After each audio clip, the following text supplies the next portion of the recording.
Hey friends, welcome to my English grammar class once again. Well, I was teaching you the direct and indirect narration. Today, I will take the rules for the changes in the persons of pronoun in narration. Well, when you talk about the rules for the changes in the persons of pronoun, it's very important to go on and to see how many types of pronouns are going to be used here. Not only pronoun, but there are some different things also. तो मित्रों यहाँ पर अभी हम ये सीखने वाले हैं कि प्रोनाउन की विभिन्न कंडीशंस में नरेशन के अंतर्गत चेंजेस कैसे होते हैं. इसमें पहले कई बातें सीखनी है, कई बातें समझनी है, पहले उनको समझेंगे. देखो फ्रेंड्स, सबसे पहली बात आप जानते हो कि प्रोनाउन के 3 पर्सन्स होते हैं. First person, second person and third person. First person का मतलब, सबसे पहले हम सब्जेक्टिव और ऑब्जेक्टिव केसेस की बात करते हैं. तो सब्जेक्टिव केस का मतलब होता है जो आमतौर पर नाउन की जगह पर इस्तेमाल होता है, वो प्रोनाउन के कंडीशंस जो सब्जेक्ट के रूप में इस्तेमाल होते हैं. तो सीधी बात है कि subjective case means pronouns which are used in the place of a subject and objective means which are used in the place of object. आइए पहले ये दोनों देखते हैं कि तीनों प्रोनाउन के पर्सन्स की कंडीशन में ये कैसे काम करते हैं. Let us see. First person, second person and third person. तो सब्जेक्टिव केस में when you talk about pronoun, subjective case के बारे में आप बात करते हैं तो फर्स्ट पर्सन का मतलब होता है आई और वी. सेकंड पर्सन में होता है यू और थर्ड पर्सन में होता है ही, शी, इट, दे. आप जब ऑब्जेक्टिव कंडीशन में जाओगे तो आई के लिए ऑब्जेक्टिव केस मी हो गया, वी के लिए अस हो गया, यू के लिए यू ही होता है. आप ये ध्यान रखें कि यू के लिए हम प्लूरल में भी आजकल यू ऑल कहते थे पहले लोग, अब आजकल लोग जनरली यू ही कहते हैं. स्पेसिफिक कंडीशन में हम यू ऑल की बात करते हैं, अदरवाइज यू से ही प्लूरल भी हो जाता है. तो यू और ऑब्जेक्टिव भी यू. थर्ड पर्सन के रूप में सब्जेक्टिव केस में ही, शी, इट, दे.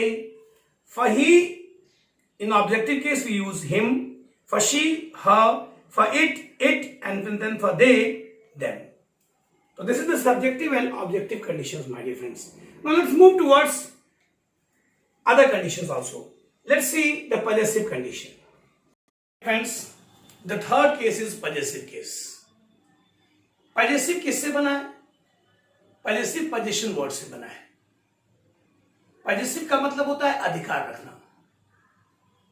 ये जो राइट्स होते हैं वो एक्चुअली फ्रेंड्स 3 प्रकार के होते हैं. किसी पर रिश्तों का अधिकार रखना. When you talk about the possession of, you can say possessiveness of relation, जैसे my brother, his sister, her sister etcetera. दूसरा होता है possessiveness on things. When you have the possession on anything, किसी वस्तु पर, जैसे मैं कहूं माय माता, your book, his pen, her book, etc. और तीसरा होता है फीलिंग्स आदि पर, एब्स्ट्रैक्ट आइडियाज पर. जैसे होता है my opinion, his thinking, her ideas. तो फ्रेंड्स, पजेसिव केस जो है ये पजेसिव यानी पजेशन से बना है. कभी कभी कहते हैं ना, समटाइम्स वी से मैं तुमको लेके बहुत ज्यादा पजेसिव हूं, एक तुम पर बहुत अधिक अधिकार समझता हूं. This word possessive is made from the rights. तो जहां कहीं भी राइट्स दिखाने की कंडीशन आती है वहां पजेसिव केस की यूज करते हैं. Now friends, let's see. Possessive case को नरेशन में लोग बहुत खराब ढंग से पढ़ते हैं. Simply they use to say possessive pronouns. But friends, possessive केवल प्रोनाउंस नहीं होते, पजेसिव एडजेक्टिव्स भी होते हैं. Let us see here. I have written friends possessive adjectives and possessive pronouns. देखो, फर्स्ट पर्सन में जो पजेसिव एडजेक्टिव्स होते हैं वो माय, आ होते हैं. नरेशन में सब चाहिए माय, आ. माय का पजेसिव प्रोनाउन हुआ माइन, आ का हुआ आस. सेकंड पर्सन यो होता है, इसका पजेसिव प्रोनाउन हुआ योस. हिज का हिज, हर का हर्स, इट्स का नहीं होता. कुछ लोग इट्स का बिट्स कहते हैं बट जनरली नहीं माना जाता. दियर का दियर्स. ये आपके पजेसिव केसेस हो गए फ्रेंड्स. पर्सन्स ऑफ प्रोनाउन की कंडीशंस हो गई, उसमें पजेसिव केसेस भी आपके सामने हो गए कि पजेसिव प्रोनाउंस और पजेसिव एडजेक्टिव्स का इस तरह यूज किया जाता है. देखिए, ये पजेसिव प्रोनाउंस कभी नहीं हो सकते. My and our are not the possessive pronouns, they are possessive adjectives. हम इन्हें एक साथ एक लिस्ट में जनरली लिख लेते हैं, वो एक अलग बात हो गई। तो ये हो गया friends possessive case. Now let's move towards the fourth condition. Now friends the fourth condition reflexive. Reflexive किससे बना है? इससे आपने रिफ्लेक्शन पढ़ा हुआ है, मतलब कोई चीज कहीं रिफ्लेक्शन ऑफ लाइट पढ़ते हैं ना, when light goes and reflected from there. तो रिफ्लेक्शन ऑफ लाइट की तरह ही है रिफ्लेक्सिव केस फ्रेंड्स। जब आप किसी खुद की बात को खुद के ऊपर आरोपित करते हैं, किसी भी कंडीशन में आप कोई किसी से कहता है तुम खुद से पूछो ठीक किया है, वो खुद से पूछे ऐसा है, मैं खुद से पूछ रहा हूं क्या हो रहा है। तो friends now let's see here, reflexive case means self. Reflexive case means self, friends. So whenever you use self with any particular pronoun, that is reflexive case. तो friends, first person की कंडीशन में reflexive case होता है myself और ourselves।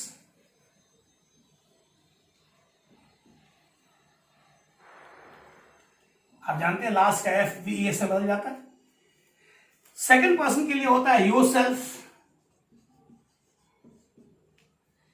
और third person के लिए होता है himself,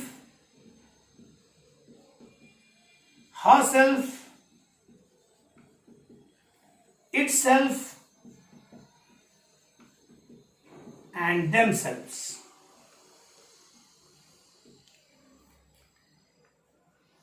Now friends, if you move towards narration only, there is one thing which is very much important to understand. एक बात हमेशा याद रखिए कि जितने भी आपने फॉर्म पढ़े, जब भी आप चेंजेस करते हो, whenever you talk about the changes in the persons of pronoun in any sentence, तो ये ध्यान रखना कि सब्जेक्टिव के सब्जेक्टिव में, ऑब्जेक्टिव में, पजेसिव में और रिफ्लेक्सिव में ही चेंज होता है। अगर किसी और कंडीशन से चेंज कर रहे हो तो भी तुम्हें घुमा कर ऐसा लाना पड़ेगा और उसी कंडीशन में चेंज करोगे। Means all these four conditions are only going to be change within their range. हमेशा वो अपने ही रूप में चेंज होते हैं, किसी और रूप में चेंज नहीं होते। अब आइए देखते हैं कि नरेशन के रूल्स के अंतर्गत इनका चेंजेस हम कैसे करते हैं। I am going to talk about the rules for the changes in the persons of pronoun. First thing है, यहां पे देखिएगा friends, whenever you get a sentence like this, that the subject of the reported speech is a noun, then you can change it normally. But let's see a sentence like this. Suppose you have a sentence like this. I am going to my college. अब देखो यहां पे noun की जगह pronoun आ गया और ये I किसका है? फर्स्ट पर्सन का pronoun. So whenever you get a pronoun of first person at the place of subject or other, the subjective pronoun is of first person, तो इसे आप बदलते हैं रिपोर्टिंग क्लॉज के सब्जेक्ट के अकॉर्डिंगली। तो आप जानते हैं ये भी सब्जेक्ट, तो ही विल कम हियर। लेकिन फ्रेंड्स सिर्फ इतना चेक नहीं करते, बहुत जरूरी है कि पूरे सेंटेंस में देख लो क्या प्रोनाउन का या किसी भी तरह की कोई कंडीशन का कोई और चेंज बनता है। I am going to my college, ये देखो आपका एक पजेसिव वर्ड दिखाई पड़ रहा है, एक पजेसिव वर्ड भी दिख रहा है और ये फर्स्ट पर्सन के स्टाइल का ही है, फर्स्ट पर्सन का ही है। तो फ्रेंड्स अगर ये पजेसिव वर्ड माई यहां पे दिखाई पड़ रहा है, इस माई को भी चेंज करना है तो इसके लिए भी हम रिपोर्टिंग स्पीच के सब्जेक्ट पे ही जाएंगे। Means both the changes will happen या both the changes will occur only according to the subject of the reporting clause. तो I बदलेगा ही से, दोनों सेम फॉर्म के हैं, सब्जेक्टिव फॉर्म के हैं, तो आप जानते हैं I का हम ही कर सकते हैं, यही हो जाएगा। लेकिन my जब बदलेगा ही से तो my का ही वाला फॉर्म क्या होता है? his होता है। आप जानते हैं पजेसिव उसका his होता है, तो यहां भी ही होगा और यहां भी his होगा। नाउ अब सेंटेंस कैसे बदलेगा जरा देखिए। You will write down like this. He says that I will change from he. I will change into he. तो it will be he. He के कारण यहां क्या हो जाएगा? Is, and is will change in the past tense. जब होता तो was हो जाता। यहां पर सेम टेंस है। आप जानते हैं ये प्रेजेंट टेंस की कंडीशन है, तो इसमें कोई चेंज नहीं होगा टेंस के हिसाब से. You have already learn this particular portion. तो he says that he, now am will change into is going to, and my will change into his college. तो he says that he is going to his college. Means जब कभी ऐसा हो कि reported speech या reported clause का subject first person का pronoun हो, या फर्स्ट पर्सन से संबंधित कोई भी फॉर्म कहीं भी दिखाई पड़े, तो उसे हम रिपोर्टिंग स्पीच के या रिपोर्टिंग क्लॉज के सब्जेक्ट के अनुसार चेंज करते हैं. Whenever we get the subject or any other form into the first person of pronoun, yeah, whenever we get these things of the first person of pronoun, then it will always be changed, or these forms will always be changed according to the subject of the reporting clause. Now friends, now you have the subject of the second person of pronoun. When the subject of the reported speech is a pronoun of second person, it will be changed according to the object of the reporting clause. जब second person का pronoun यहां subject के रूप में हो, तो इसे हम रिपोर्टिंग क्लॉज के ऑब्जेक्ट के अकॉर्डिंगली चेंज करते हैं. आगे फिर चेक कर लो. If there is any other word, you have taken my. आपको पता है फर्स्ट पर्सन की कंडीशन में तो my will be change according to the subject of the reporting clause. अब इसे कैसे बदलोगे? Now at the place of says to you will write tells. ये क्या हो जाएगा? He tells me. He tells me that.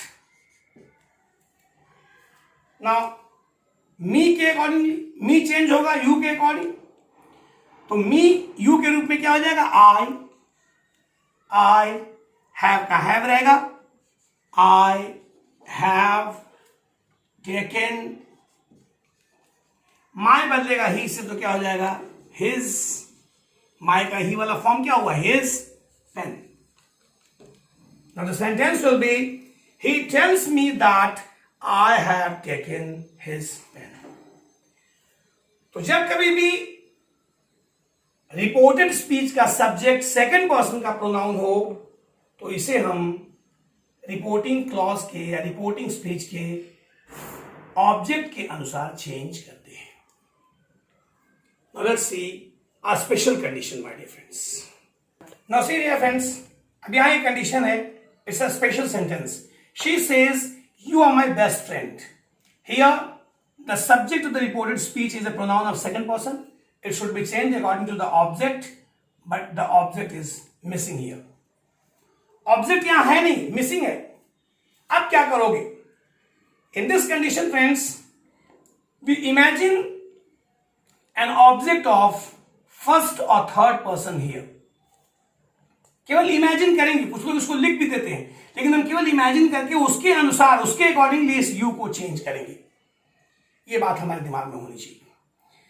Friends, यहां पर आप फर्स्ट पर्सन का भी मान सकते हो, थर्ड पर्सन का भी. You can imagine a pronoun of first और third person, whatever you like, but it's better to imagine a pronoun of third person when the subject is of the first person, and when the subject is of the third person, it's better to imagine it of a first person. जब आपका subject third person का हो तो first person मान लेना अच्छा होता है, और फर्स्ट पर्सन हो तो थर्ड पर्सन मान लेना अच्छा होता है. हालांकि आप दोनों में से कुछ भी मान लेंगे तो it's okay, there is no any problem at all. तो हम इसे कैसे कह सकते हैं? यहां मैं फर्स्ट पर्सन का प्रोनाउन मानूंगा तो क्या हो जाएगा? She says to me, you are my best friend. तो मी के हिसाब से यू बदलेगा तो क्या होगा? आई होगा. तो ये क्या हम लिख सकते हैं? She says that. यहां पर मी माना तो यू की जगह क्या हुआ? आई के कारण क्या हो गया? एम. I am. और माई बदलेगा फ्रेंड्स फर्स्ट पर्सन के प्रोनाउन से. आप जानते हैं my will be change according to the subject, so it will be she के हिसाब से क्या हो जाएगा? आई एम माई का सी वाला फॉर्म क्या होगा, हर बेस्ट फ्रेंड। तो आपने मी के अकॉर्डिंगली यू को बदल दिया और माई को बदला शी के अकॉर्डिंग। तो माई वाला शी का फॉर्म क्या हुआ, हर। तो she says that I am her best friend. So friends, the rule comes out here that whenever you get a sentence in such a way, whenever you get a sentence where the object of the reporting clause is missing, you can imagine an object of first or third person there.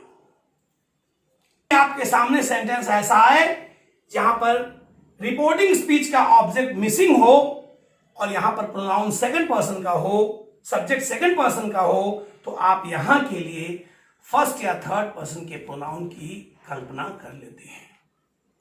Now the next one, friends. You have seen that if we get a subject of the first person, we change it according to the subject of the reporting speech.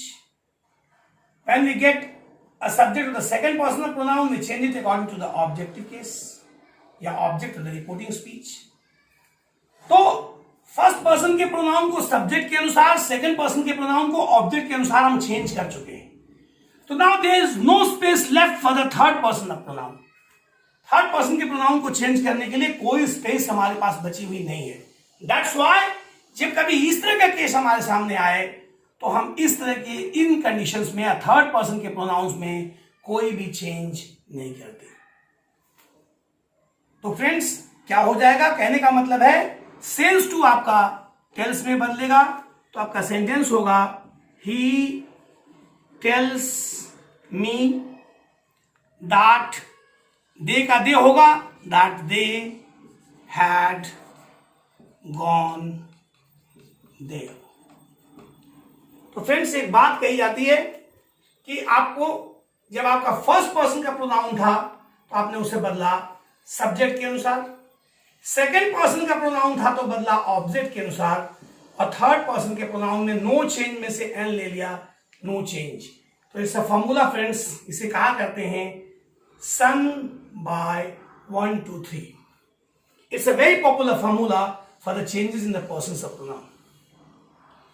तो first, if you get the subject of the first person, it will be changed according to the subject of the reporting speech. If you get the subject of the second person, it will be changed according to the object, and when of the third person, there will be no change at all. तो इस तरह से आपके सामने pronoun के changes के rules हमने complete कर दिए। Now, my dear friends, I have completed the several uses and changes in the persons of pronoun in this video. I will talk about the next rules in the next video. Till then, it's goodbye from here. Thank you, friends. Thank you.